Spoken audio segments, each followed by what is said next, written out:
Brian Ortega, the long-time Gracie Academy pupil, two-time UFC featherweight title challenger. Going to be interesting to see the future, whether at 45 or 55. But this man is no picnic, really, whether it's on the ground or on the field. No, he's a very tough out, and he's shown that time and time again. That's why he's been so relevant for so long at 145 pounds. But he has long said his future will be at 155. How do those skills that work so well at 145 equate to fighting up headlight? And dating to his 2014 UFC debut, I'm not sure any featherweight has fought a tougher schedule. Another real challenge in front of T-City tonight.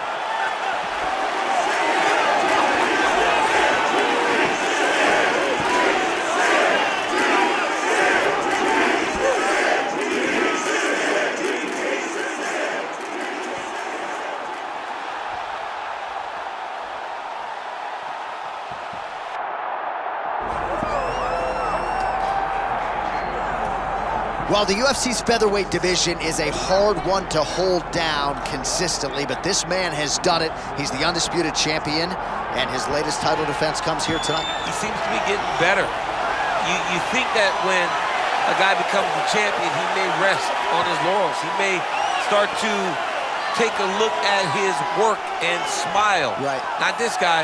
This guy is doing more now. He seems more motivated to continue to build on the legacy that he's already created.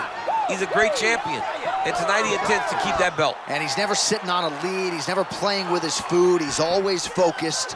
And now the champion has his sights set on this very worthy challenger here tonight.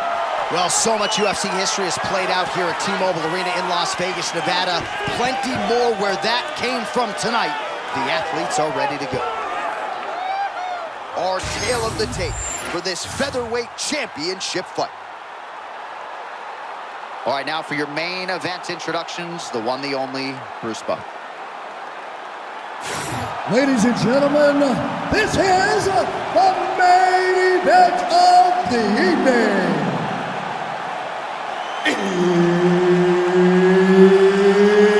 It's time! 5 rounds for the undisputed UFC Featherweight Championship of the world. Introducing first, fighting out of the blue corner, presenting the challenger, Brian T-City Ortega. And now, introducing the champion, fighting out of the red corner, presenting the reigning, defending, undisputed UFC Featherweight Champion of the world, Bryce the Nasty Mitchell! Mark Goddard, our referee for this one, as good as any man or woman in the business. Thug, nasty, need I say more? Early round action here featuring the decorated grappler Bryce Mitchell. He has vaulted into UFC featherweight title contention, still on the right side of 30, and he says we might see new wrinkles to his striking game here tonight. Guillotine here. Oh, how good is that as he gets out? That is great submission defense, keeping everything short and not allowing his opponent to get the submission victory. All right, so the fighter setting up another sub attempt here. Oh, gives up on the submission now, so preferring to maybe get to a dominant position instead. All right, he's got the full mount now. Is this one of the most dominant positions in MMA? Is that fair to say? It's a very dominant position. It's one of the most ideal positions to get to, especially if you are fighting someone that doesn't truly understand that they're not in as much danger as they are, because it's dangerous, but there are a lot of outs, and if a person isn't very understanding of that, then you can All right, really, he's got really the hooks in, DC, working off of his back. Now look for him to attack the neck of his opponent to try to get the rear choke. All right, DC, half guard position here. You've done a lot of good work in this spot in your career. Oh man, I love this position, and you see this fighter today loves it too. It is the most secure position in fighting. You get an underhook on one side, you keep a half guard on the other, and then you just go to work. It's the safest position, especially for a wrestler.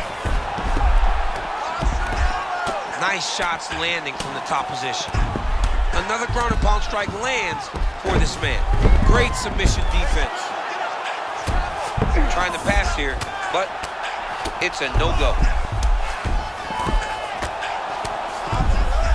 Well, nothing in the unified rules says you can't strike from off of your back, and he did well there. Oh, elbow inside. But late round one, and the ground and pound has really been a big storyline tonight. Yeah, John, and very active. Not trying to control, looking for moments to advance and put damage on his opponent. That was beautiful. Just following the flow, not fighting the action too much. That's how you get stuck in submissions. Those guys start throwing up those subs, just flow with them. Beat them to the next position. This is a terrible position. Good work from the top here by Ortega. Oh, great job there. Back to his feet now, DC. You gotta like that.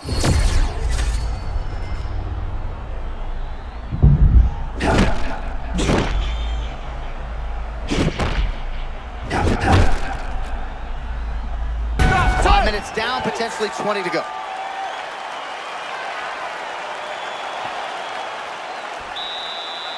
He won that last one. He's all over you with the submissions. Let's avoid that. We train this in the gym. If your defense shows, you know what you're doing. What you're doing.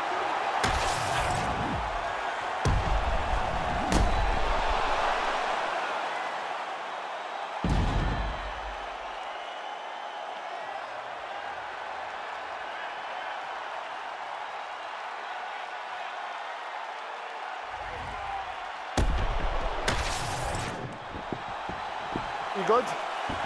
Ready? Let's go. As advertised through 5, round 2. Oh, right on the money.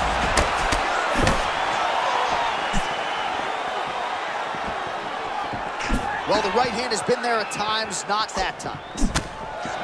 Well, I'm not sure if it's the fatigue, fear, if that's a factor at all, but his submission skills are so good, but he can't execute them if he can't get the fight to the ground. Got to get the fight to the floor. You cannot stand there and strike with a striker, especially when you're this good in the submission.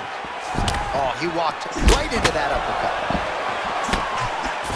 Oh, nothing but air there. He misses the strike, and he pays the price. You cannot miss an overthrow. This guy will make you pay, and he is making him pay for it right now. Looks like a potential submission attempt here. Oh, good technique there. He's got the triangle choke locked in. Triangle choke getting very close. All he got to do now is pass that on to the opposite side, pull down on the back of the head. How in the world did he escape that submission? Oh, man, hope he's done his planks. That knee is right on the stomach. Well, defense doesn't always win championships in MMA, but how about the submission defense tonight, thwarting one attempt after the next? Yeah, and the fact that he's just constantly under attack tells you he was very prepared for the type of fighter that he was in front of. He knew there would be some submissions coming his way. He was ready to defend them, and he has done that beautifully. Great job finding his shots from the top position.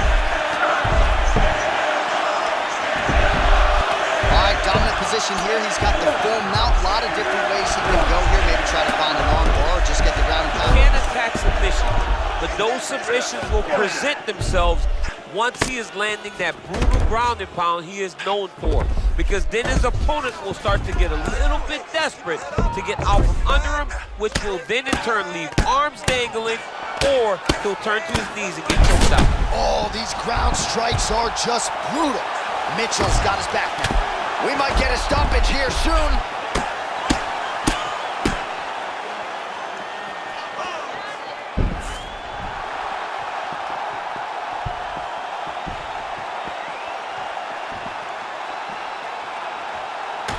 All right, we now re-rack some of the highlights from the previous round. DC, put your phone down, look alive.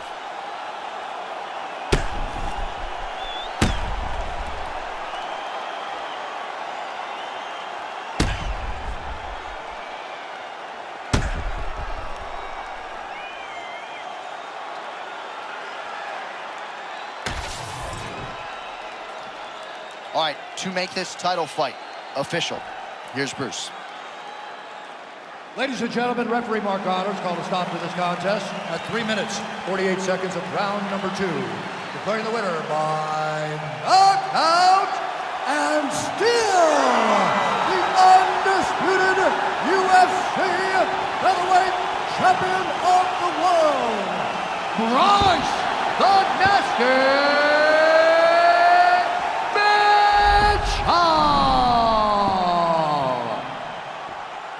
All right, so the path to UFC featherweight gold and glory still goes through this man, and after watching that knockout here tonight in defense of his title, it's hard to envision